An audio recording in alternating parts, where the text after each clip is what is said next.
বিয়ে তো সব মেয়ে করে, কিন্তু কজন মেয়ে সংসার জীবনে সুখী হতে পারে? মেয়েরা সবসময় মনে করে দুনিয়ার সবাই কষ্ট দিলেও তার স্বামী তাকে কখনোই কষ্ট দিবে না। কিন্তু বাস্তবে কি হয় জানেন? স্বামী থেকেই কষ্টটা মেয়েরা বেশি পেয়ে থাকে। হ্যালো এভরিওয়ান, আসসালামু আলাইকুম। নতুন একটি ভিডিওতে সবাই ওয়েলকাম করছি দেখার জন্য। সকাল সকাল উঠে খুব চটজলদি রান্নাবান্নাগুলো সেরে নিয়েছি। কারণ হচ্ছে আজকে আমার হসপিটালে যেতেই হবে। অনেকদিন থেকেই শরীরটাকে অনেক বেশি অযত্ন করে ফেলেছি, আর তাই এখন ভাবলাম যে না, আমার নিজের যত্নটা হচ্ছে আগে করা দরকার। কারণ আমি নিজেই যদি সুস্থ না থাকি তাহলে সংসারের এই মানুষগুলোকে আমি ভালো রাখবো কি করে? হসপিটালে যাবে তো নিজের জন্য, মানে নিজের ট্রিটমেন্ট করার জন্য। তার আগে নিজের প্রিয় মানুষগুলোর পছন্দের রিকোয়েস্টের খাবারগুলো রান্নাবান্না করিনি। সেদিন আমি লাল শাকটা ভাজি না করে রান্না করেছিলাম মাছের মাথা দিয়ে, আর সেটা আমার হাজবেন্ডের এত বেশি পছন্দ হয়েছে, সে আমাকে বারবারই রিকোয়েস্ট করছিল যে তুমি আবারও সেই রান্নাটা একটু করো। আমার এত বেশি ভালো লেগেছে খেতে, মানে সে আমার হাতের এই তরকারিটা অনেক বেশি পছন্দ করেছে। সেই জন্য সে আবারও লাল শাক নিয়ে এসেছে, আর আমি ভাবলাম যে ঠিক আছে, তাহলে গরুর মাংসের সাথে আজকে সেই লাল শাকটাই তাকে রান্না করে দিব। কারণ প্রিয় মানুষের আসলে রিকোয়েস্টগুলো আমরা যারা আছি তারা কিন্তু মেয়েরা কখনোই ফেলতে পারি না। নিজের শত কষ্ট, নিজের শত ব্যস্ততার মধ্যেও কিন্তু প্রিয় মানুষের কথাগুলো রাখার চেষ্টা আমরা সবসময় করি। এই যে গরু মাংসটা প্রথমে বসিয়ে দিয়েছিলাম, কারণ যেহেতু গরু মাংসটা হতে অনেক বেশি সময় লাগবে, আমি কিন্তু কিছু মশলাও পিষে নিয়েছিলাম, কারণ দেখলাম যে রান্না করতে এসে অনেকটা মশলাই নেই, মানে মশলা একদম কমে গেছে। পরে হচ্ছে মশলাগুলো একটু আমি পিষে নিলাম। এরপরে লাল শাকগুলো কেটে বেছে ধুয়ে সেগুলো হচ্ছে রেখে দিয়েছি। আগে মাথাটাকে খুব ভালো করে ভেজে তারপর হচ্ছে একটু ঝোলের পানি দিয়ে কষিয়ে নেব। রান্না করতে এসে দেখি যে আমার তেলটা একদম ফুরিয়ে গেছে, তাই এখন তেলের জারে হচ্ছে তেলটা নিয়ে নিচ্ছি। কারণ রান্নাঘরের প্রতিটা কাজ যদি গোছানো না থাকে আমার কাছে খুব বেশি সমস্যা হয়। আর এখন তো আমি বাইরে যাব বলে একবার এক হাতে এক কাজ করছি, এক হাতে রান্না বান্না করছি, এক হাতে আবার গোছাচ্ছি, সব কিছু এলোমেলো হয়ে গেছে। এরা যত কষ্টই হোক না কেন, তাদের প্রিয়জনের আবদারগুলো তারা কিন্তু সব সময় মেটাতে চায়। এই যে রান্না বান্না দুটা দুই চুলায় বসিয়ে দিয়ে ভাতটা আগেই রান্না করে নিয়েছি, সব কিছু রান্না করে বাচ্চাদের জন্য নাস্তা রেডি করে আমি কিন্তু চলে যাব হসপিটালে। আর আমি কিন্তু এখনো সকাল থেকে কিছুই খাইনি, মানে এক ফোঁটা পানিও কিন্তু আমি খাইনি। কারণ আমি আমার সুগার লেভেলটা টেস্ট করাবো, থাইরয়েড টেস্ট করাবো, মানে অনেকগুলো টেস্ট ডক্টর আমাকে দিবেন। এই জন্য আমি আগে থেকেই জানতাম যে সুগার লেভেলটা অবশ্যই ডক্টর আমাকে টেস্ট করাতে দিবেন, তাই আমি সকাল থেকে কিন্তু একটু পানিও খাইনি।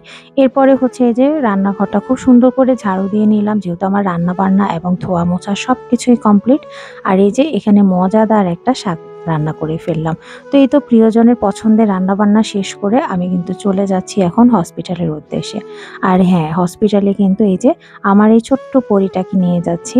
ও মাকে সঙ্গ দেবে, মানে ও যখন শুনেছে যে আমার ব্লাড নেবে, ও তো লিটারেলি কান্নাকাটি শুরু করে দিয়েছে যে মায়ের জানি কতখানি রক্ত নিয়ে নিবে, এরকম ভেবেই কিন্তু সে আসলে কান্নাকাটি করছে।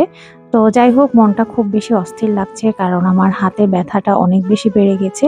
অনেক দিন থেকেই আমার হাতে খুব প্রবলেম হচ্ছিল, আর সেটা ডান হাতে। এজন্য চলে আসলাম এই যে হসপিটালের কাছাকাছি আমরা প্রায় পৌঁছেই গেছি। যেহেতু অনেক সকালে রওনা দিয়েছি তাই খুব একটা বেশি প্রবলেম হয়নি। আর এখন হচ্ছে এই যে হসপিটালে একদম চলে এসেছি। আর এখন হচ্ছে ডক্টর দেখাবো, প্লাস হচ্ছে টেস্টগুলো করব। এই জন্য এই যে ডক্টরের সিরিয়ালে হচ্ছে আমরা বসেছিলাম, যে ডক্টর কল করলেই হচ্ছে আমরা ডক্টরের কাছে যাব। ডক্টর আমাকে দেখে কিন্তু অনেকগুলো টেস্ট দিয়েছে, প্রায় 12-13টার মতো। তার মধ্যে আমি সুগার লেভেলটা টেস্ট করে ফেলেছি, আর সুগার লেভেল টেস্ট করার পরে আমাকে খাওয়া দাওয়া, মানে নাস্তা করার পরে আবার 2 ঘন্টা পরে বলল যে আবার সুগার লেভেল টেস্ট করার জন্য।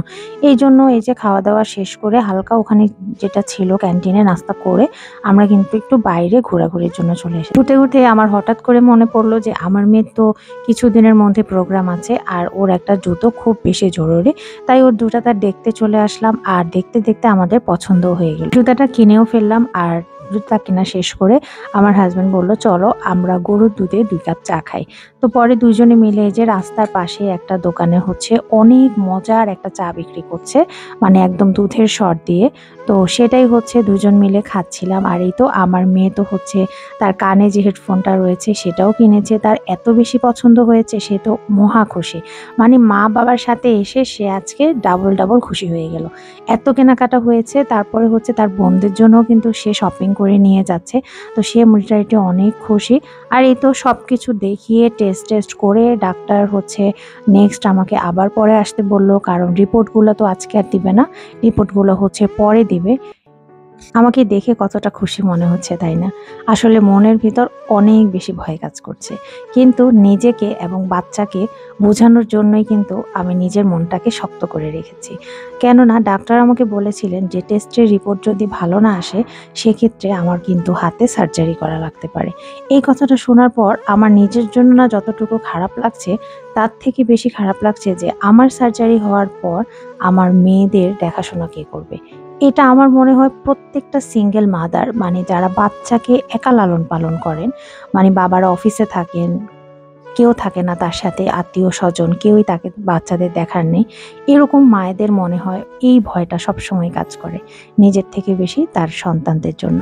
আমার ঠিক তেমনটাই কাজ করছে। এই যে বলতে কিন্তু বাসায় চলে এসেছি। গাড়িটার মধ্যে প্রত্যেকটা সময় মেয়ের সাথে কথা বলেছি আর মনে শুধু এটাই দোয়া করেছি, আল্লাহ তুমি আমাকে এই সার্জারি থেকে মুক্তি দাও, যেন ওষুধেই সেটা শেষ হয়ে যায়। এরপরে দেখেন এই যে ব্লাড নিয়ে হাতের কি অবস্থা করেছে, এটা দেখে তো আমার মনটা আরো বেশি খারাপ হয়ে গেল। তো আজকের ভিডিওটা এ পর্যন্তই। যাদের কাছে ভিডিওটা ভালো লেগেছে প্লিজ ছোট্ট করে একটি লাইক দিয়ে দেবেন। আমার আর আমার বাচ্চাদের জন্য দোয়া করবেন, আল্লাহ যেন আমাকে এই সার্জারি থেকে মুক্তি দেয়। আপনাদের জন্য সবার জন্য থাকবে অনেক অনেক দোয়া এবং ভালোবাসা। সকলে ভালো থাকবেন, সুস্থ থাকবেন। নেক্সট ব্লগে আবারও দেখা হয়ে যাবে। আল্লাহ হাফেজ।